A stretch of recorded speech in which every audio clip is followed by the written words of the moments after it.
Ladies and gentlemen, welcome to Mid-Ice Crisis. I'm Josh Cybulski, your host as always. Hope you're having a good week. Lots to talk about this,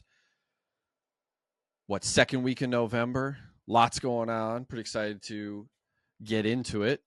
We're going to start the show, of course, with the Pittsburgh. No, I'm just kidding. We're not going to do that this week. We're going to start this week with everybody's favorite punching bag, including the NHL's, apparently, and that is the Toronto Maple Leafs. Obviously, this summer was, let's call it a transitionary one for the Toronto Maple Leafs as they watched Mitch Marner head to Vegas via a trade that really wasn't a trade. But, of course, their star is now playing with the Vegas Golden Knights, and it created a massive hole in their lineup that Toronto sort of looked to fill by committee, bringing in Nicholas Roy, Dakota Joshua, and a few other players to try to fill the gap of losing a 100-plus point player in Mitch Marner. And, got to say, to start the year, the results have been, we'll just say, lukewarm. It's a nice way to put it. The Leafs, as we stand today, are a 500 team. They're currently sitting 6th in the Atlantic Division, and it looks like their captain is injured. We don't know for how long. It also looks like their starting goaltender is injured. We don't know for how long. Things don't look great. And I've started to hear whispers that, perhaps head coach Craig Berube's job is at risk. The team is having a bit of an identity crisis. I've brought up the point that I think there's a rift in that dressing room. It's just not a great time to be a fan of the Toronto Maple Leafs or, maybe even a member of the team. Who knows? But a lot of people have pointed to the loss of Mitch Marner as being a heavy blow, myself included. I've made that point several times, and I still kind of stick by it. But you look at their offense is not really struggling. They're top 5 teams in terms of goals for. They are among the worst teams in the league defensively, though. And, Mitch Marner was a forward who would get a lot of Selke consideration, but I don't necessarily believe that losing his defensive prowess has turned them into, one of the worst teams in the league defensively. I think it doesn't help, certainly that's not ideal, but, I don't think you can look at that as being an issue that's really a single issue. But, here we are, not even 20 games into the season, and there are multiple red flags on this Leafs team. There are a lot of warning signs just flashing. And I think it's, this is something that should have been asked years ago, but it's really, they're at, emergency levels of asking, is this a group that's ever going to win? Or is the window to win closed? Or is it pretty close to being slammed shut? Is it still open? I don't really know. I'm of the opinion that it's still slightly open, but I think you only have a few more kicks at this thing with this group before that's that. And I don't really know in the case of Austin Matthews what his level of play is going to be like, because he, was injured for last year and now he's got a bit of an injury this year. He doesn't look like himself. Ultimately, we're going to see. I'm going to circle back on Matthews, though. But Toronto's roster, coming in, Brad Treliving, general manager of the Leafs, he started to kind of change the identity of the Toronto Maple Leafs. He wanted to build them more to be a heavier, more physical, defensively structured team under Craig Berube. But what's kind of showed up is, you watch some of the Leafs games. I'm thinking of the one in Pittsburgh, against Pittsburgh, which they ultimately won, where Pittsburgh was up 3-0 heading into the third period. The Leafs ultimately won that game 4-3 in regulation. A really nice comeback win for them, one that some people thought might start to kind of ignite their season. But it's just every game that they play just seems to be like a high event game, a lot of wild swings. It's exciting. It's fun to watch as long as you're not a Leafs fan, but that's not typical of like a Craig Berube coach team. They are scoring a lot. They're giving up a lot. I think they have something like 62 goals for, in the neighborhood of 65 goals against. That might change by the time this episode comes out, but they are basically playing a game of trade-offs. We're going to trade chances with teams, and teams like that don't go deep in the playoffs. So what are they? what Tree Living kind of wants, or at least what he seems to want, and what Craig Berube typically likes to coach, which is a structured defensive first hockey team, which by the way, they're not that, or are they an offense heavy team, really? And I don't know what the hell they are. They're really lacking clarity this year. They could be either one of those things, or, neither one of those things. It's hard to really say, but you look at their defensive play, the amount of breakdowns and turnovers that they have, their defensive play is clearly tailed off this season. Again, being one of the worst teams, they give up way too many just pathetic giveaways, odd man rushes against, just being out of position. Just not focusing defensively. They look like in the defensive zone, it's very scattered. People look like they don't exactly know what their assignment is. They had one game. Oh, what game was that? Blank off the top of my head. There was a game where they were outshot like 20-2 in the third period of the game. Like, it might have even been worse than that. But basically, like, they got very badly outchanced in that game in the third period. And, like, you cannot have that. I got to look up what that game actually was, because that's going to bug me. But 20-2 in the third period. So Toronto led that game. It was against Carolina. Midway through the second period, they're up 4-2, and then they got outshot in the third period 22-2. They ended up losing the game. Obviously, they gave up 3 straight goals. They lost 5-4. That is pathetic. 22-2 in just the third period of the game. Again, that kind of points to the lack of structure defensively, the silly turnovers, bad positioning. I mean, you look at that, that's like a real lack of just checking in general.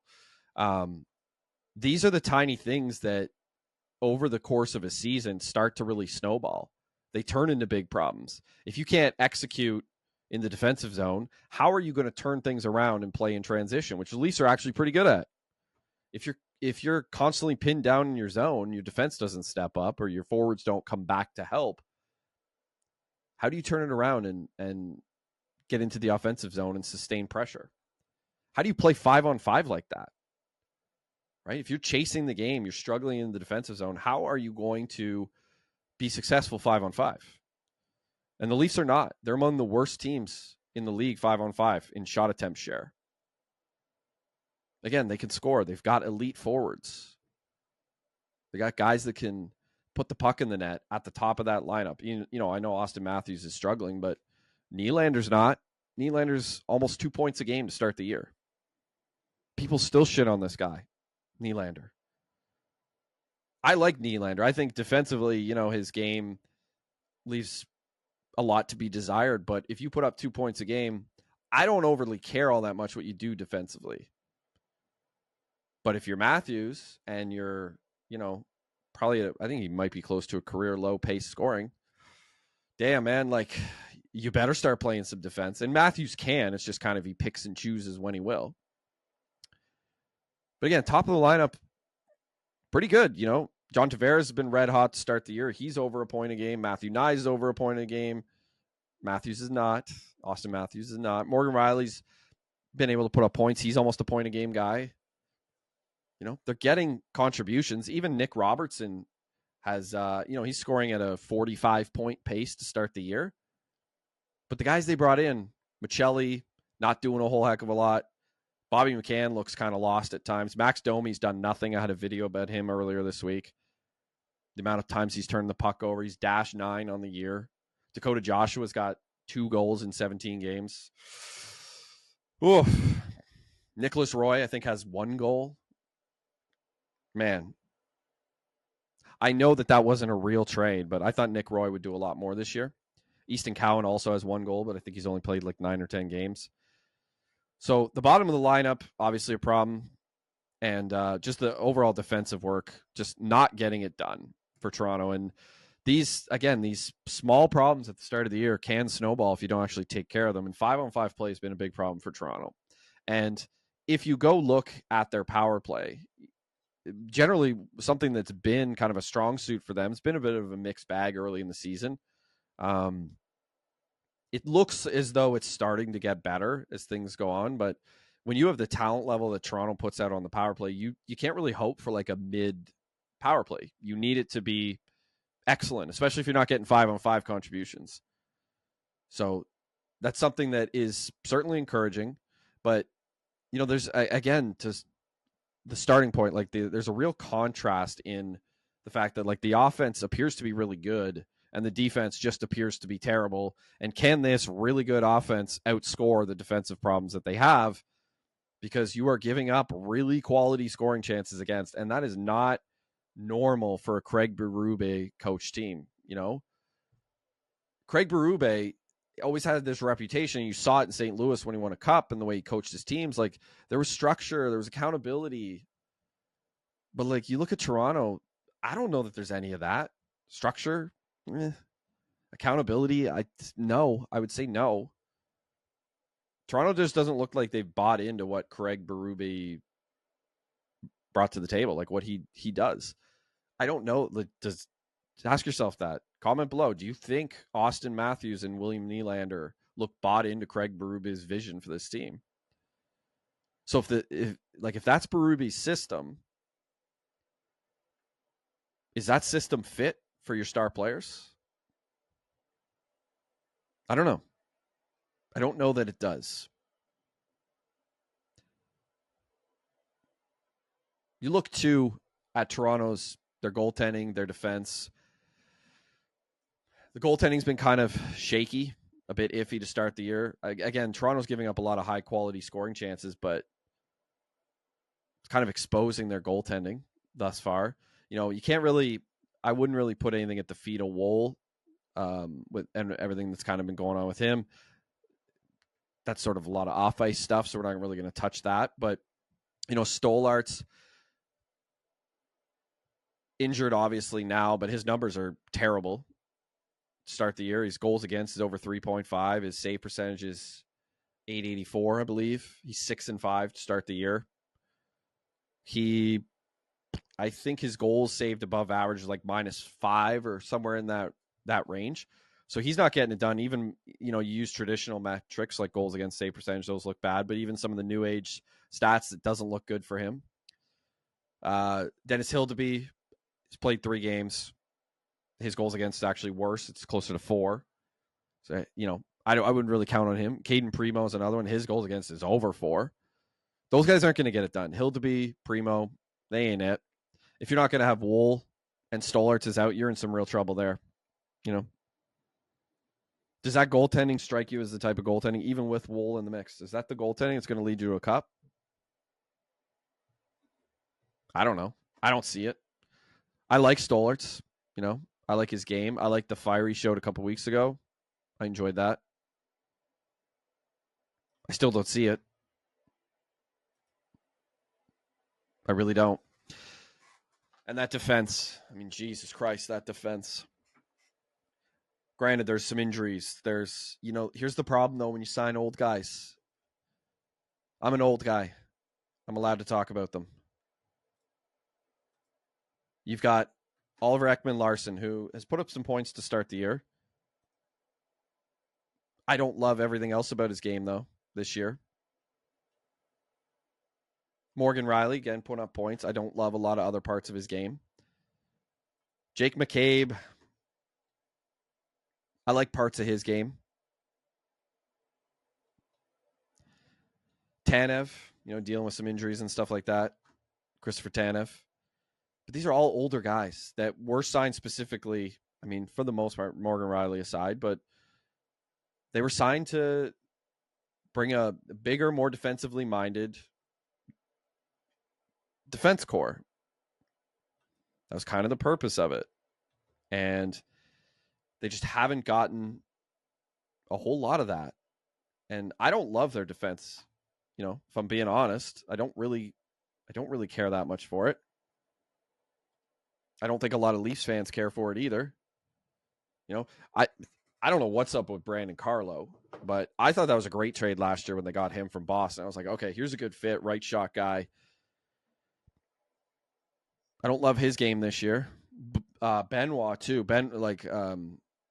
Simon Benoit. Like, my God, he looks like the guy that was non-tendered. I think Anaheim non-tendered him a couple of years ago. That's what he looks like this year. He looks like that guy. Philip Myers looks like an AHLer, and he's, they've had to dress him in like 9 games this year. That's tough, man. Is that the defense core that you think is going to win you a cup? I don't know.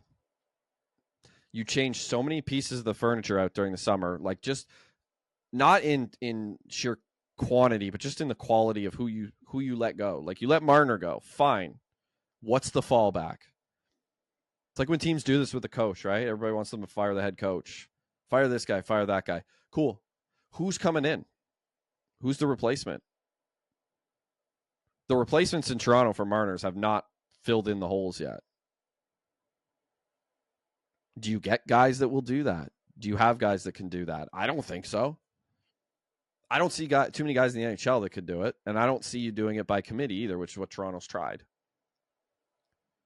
So you don't have the replacements on the roster probably. Well, you're going to have to try to replace it structurally.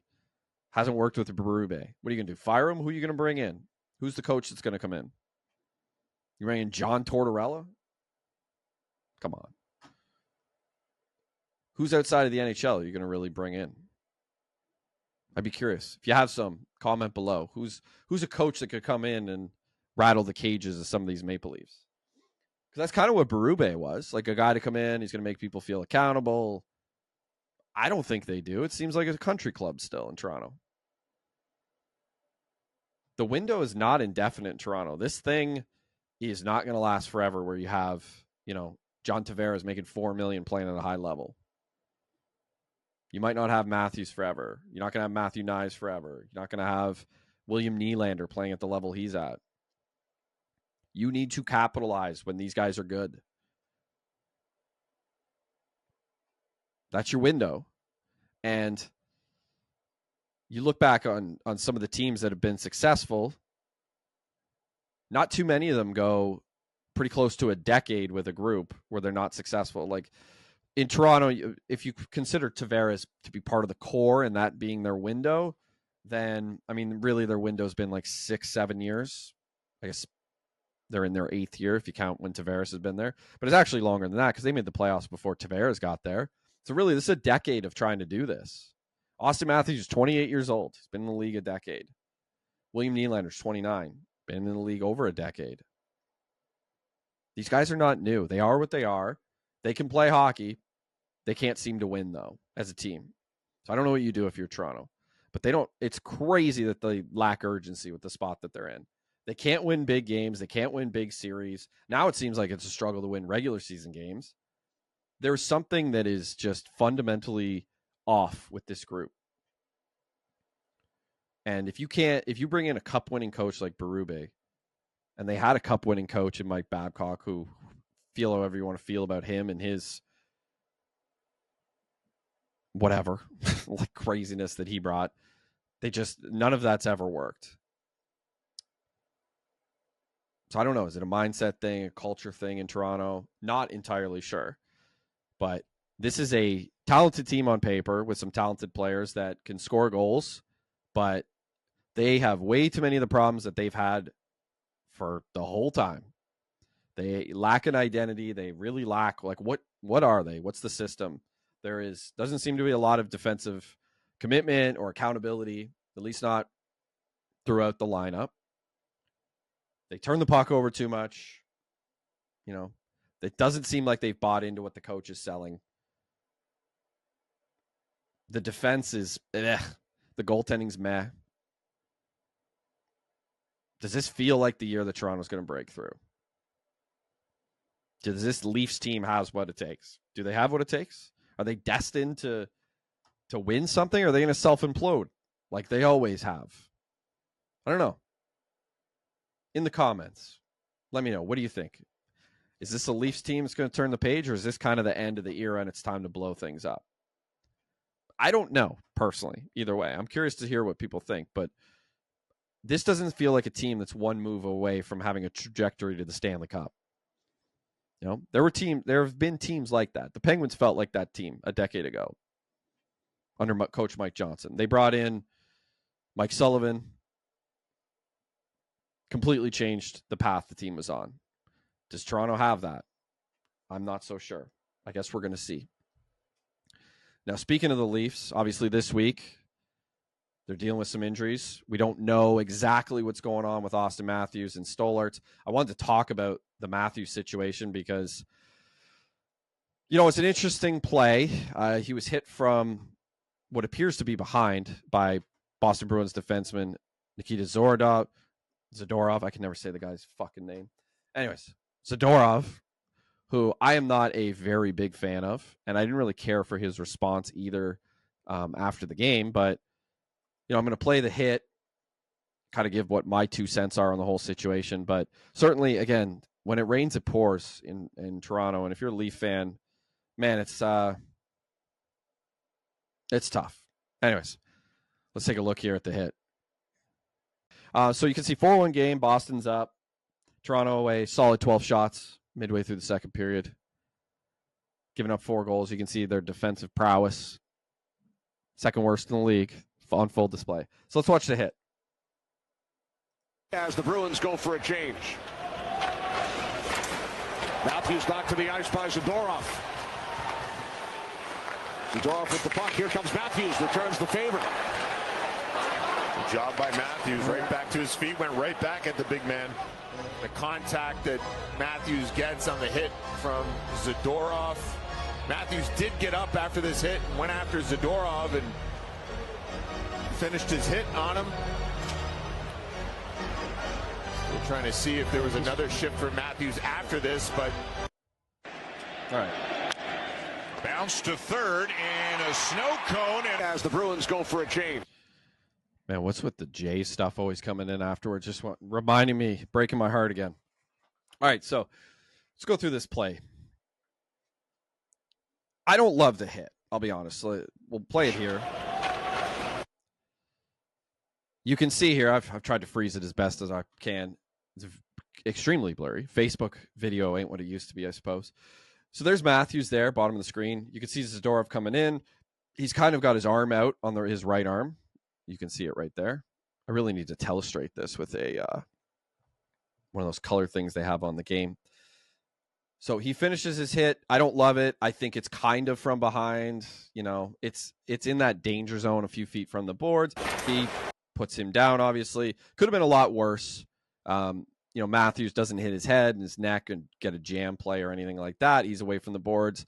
So, I think it probably should be a penalty. People are calling for suspension. It's tough, man. I don't love this play, but I actually feel like he kind of slows up on the play, Zadorov. I don't think he's trying to belt him into the boards. It just looks like he's sort of finishing his check, but I still look at it as being a penalty at the very least. Matthews knocked to the ice by Zadorov. Okay, so a couple seconds later, Matthews is up. Again, I kind of look at the Zadorov hit. Penalty, maybe a fine. I don't know. It's like it is borderline checking from behind, so I wouldn't be too mad if they suspended him for a game as well for that. I know a lot of people will be like, oh, that's it, whatever. I do view it as being like borderline. So a fine and a penalty, cool. 1 game suspension, I'm also cool with that too. But I don't actually think Matthews was hurt on that play. And I'll tell you why. Now, we don't know what the injury is. I could look like a fucking idiot tomorrow if this comes out that Matthews has like, a neck injury or something like that. But to me, if this comes out as being an upper body injury of any kind that's in the shoulder region, I think or like maybe hip, something along that. I think it actually might have come from this play right here. So watch Matthews right there, bottom of your screen. Zadorov has the puck. Matthews comes in and finishes his check. Zadorov with the right puck. there. Here comes Matthews. Returns the favor. good job by Matthews. Right back to his feet. Went right back at the big man. Okay, so to recap, Zadorov hits Matthews from behind, which I'm going to show you again in a second, and then Matthews goes right back at him. This is why I don't think he was actually hurt on this play. So watch the play here. Again, I don't love it, what he did. You can clearly see that Zadorov sees Matthews' numbers. He's looking right at him. You can see his eye line. Again, I wish I had a telestrator, but I don't. I'm in my basement, folks. How do I have a telestrator? So watch this. The contact that Matthews gets on the hit from. Now, it's kind of what I meant by he sort of slows up. Now, we're watching this at like micro slow-mo. But the way he hits him, it's almost like he is in between what he was going to do. Like, do I finish my check or do I sort of bear hug him towards the boards, which guys do often in these situations? Zadorov just seems like he's in between. He's like, and he just, does whatever the hell that was that he does. So penalty, yeah, sure, fine, sure. 1 game suspension, sure, maybe. I don't know. I don't really care. I don't love seeing this stuff in the game, especially a couple feet from the boards. I think it's kind of reckless and dangerous, and it is how guys really get hurt. But to me, Zadorov sort of slows up a little bit. Cool, that's fine. But I don't think Matthews is hurt at this point. I see him kind of look for a call. Right there. You can see him looking. Am I going to get a call? No. Okay. Matthews did get up Gets after up. this hit. So watch the hit again. Went after Zadorov and finished his hit on him. First off, like, the ref skates right. He's looking right at it. Like, to me, I'm just like, come on, dude. A 4-1 game, a guy gets hit that, from behind. It's the very least it's a penalty. And the ref just skates by, da-da-da. Nothing to see here. I mean, the linesman's not going to call it, but the ref is right there. Anyways, it's besides the point. So, to me, at least, if Matthews is hurt on the play, if that's the play where he's hurt, does he really go after Zador? Like, does he go after that guy? I wouldn't if I'm hurt. Now, granted, there's adrenaline, there's shit going through your body where you're like, you're pissed off, whatever. So you're like, screw that guy, I'm going to go after him. So maybe there's some of that. But like, to see Matthews here, it's the end of the clip. Watch this. We're trying to see if there was another shift for Matthews. This is what I mean by, like, if it's a shoulder issue or something in the midsection, a rib, a hip, any of those, to me, it comes here. The way he hits him. See if I can drag it back a second here.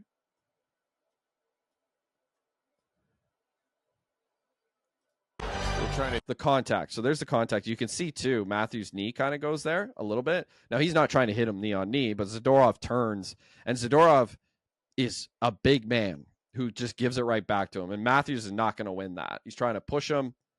See if there was another shift for Matthews after this, but and a recovery by as the Bruins go. I don't know. Credit to Matthews for having the balls to go back after him.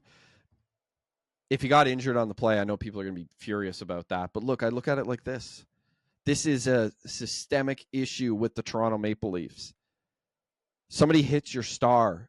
Your star, I said he's looking at the ref. He may be just looking at his teammates and be like, is anybody going to come and help me out here?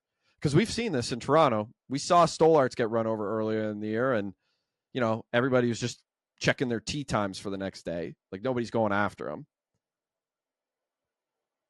This is Toronto, man. This is what they are. Even under Craig Berube, a guy who coaches on structure and discipline and accountability and, like, toughness.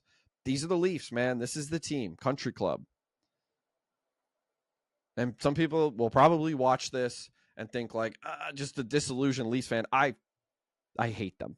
I hate the Toronto Maple Leafs. But I don't hate them enough where I can't call it like I see it.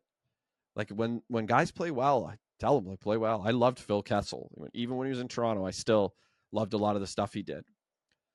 But, like, I look at this, and Matthews did what he did, taking a run at Zadorov because he felt like he had to.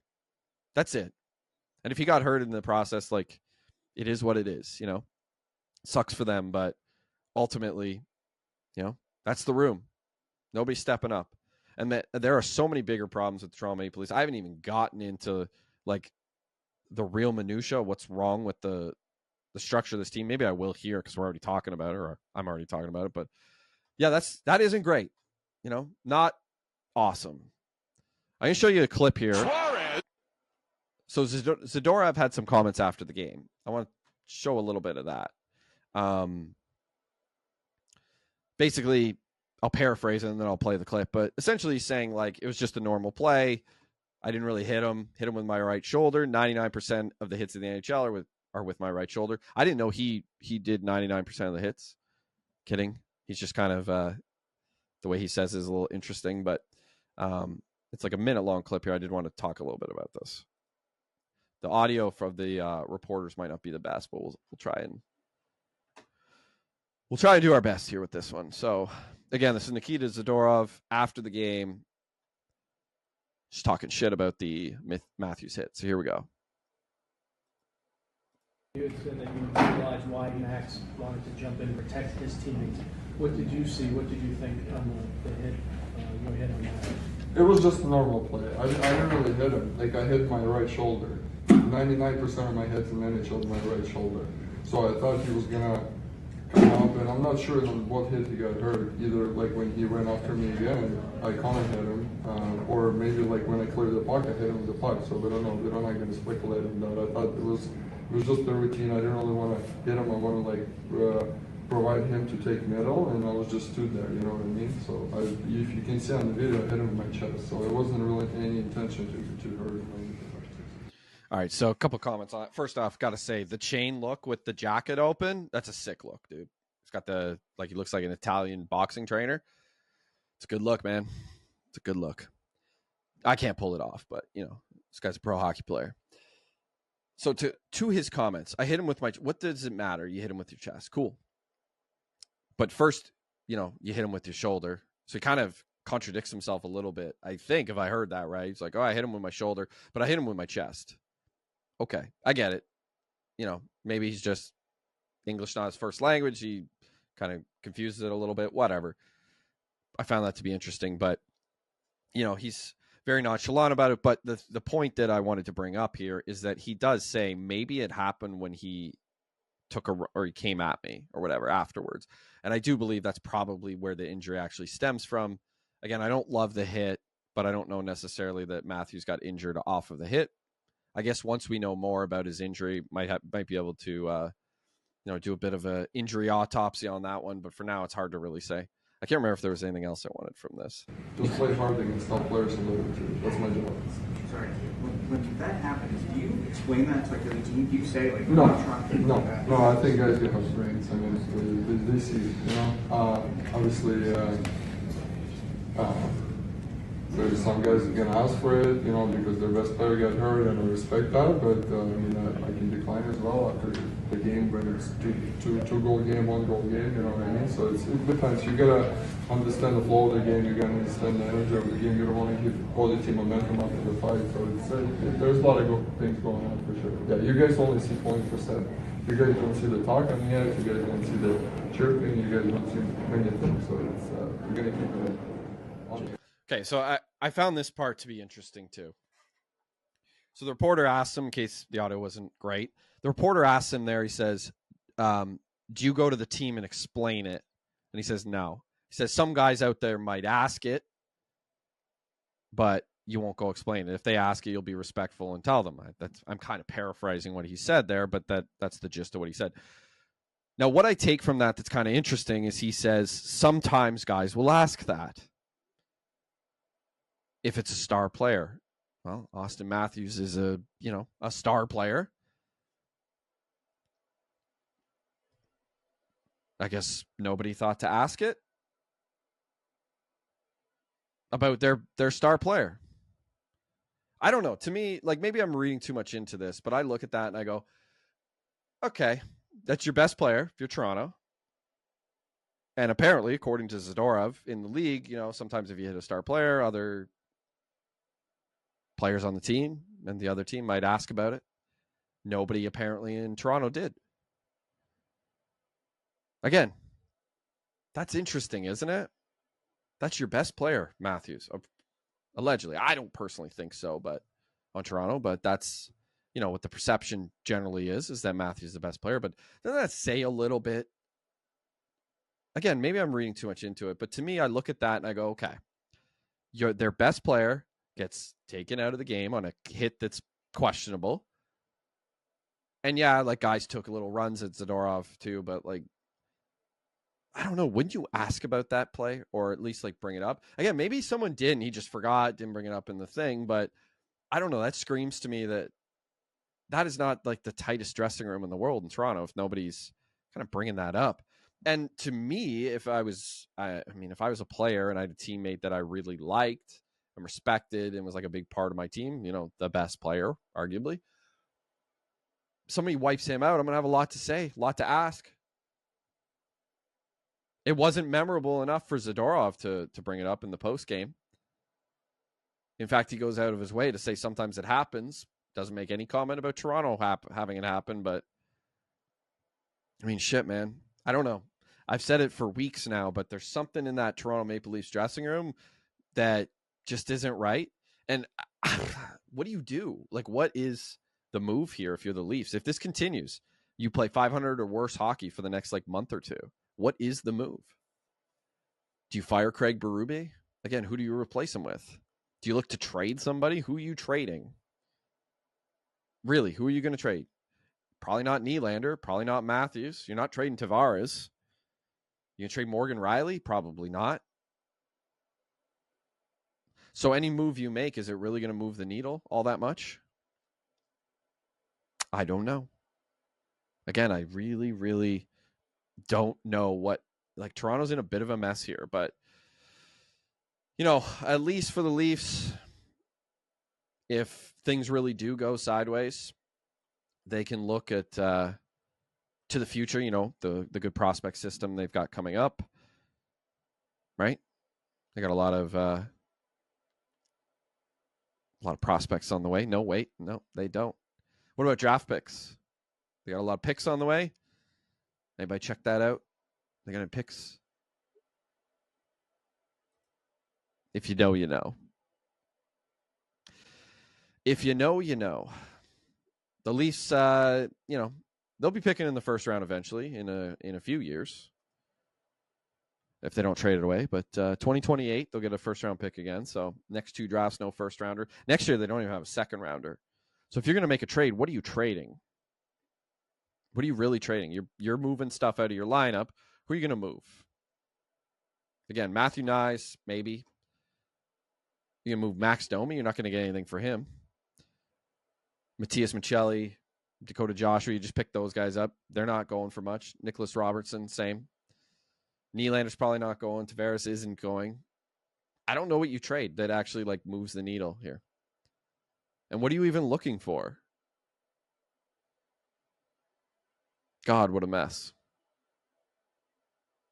What a mess that this is in Toronto. And I don't want to write them off. You never want to write a team off this early. American Thanksgiving, yeah, maybe depending where they are. But man, oh man, oh man. Not a lot of help coming. And I don't know how they're going to go out and actually get help.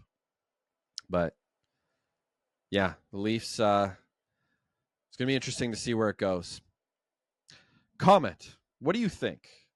Is this a lost season for the Leafs? Did they have any hope on this season? What do they do? How do they turn this thing around?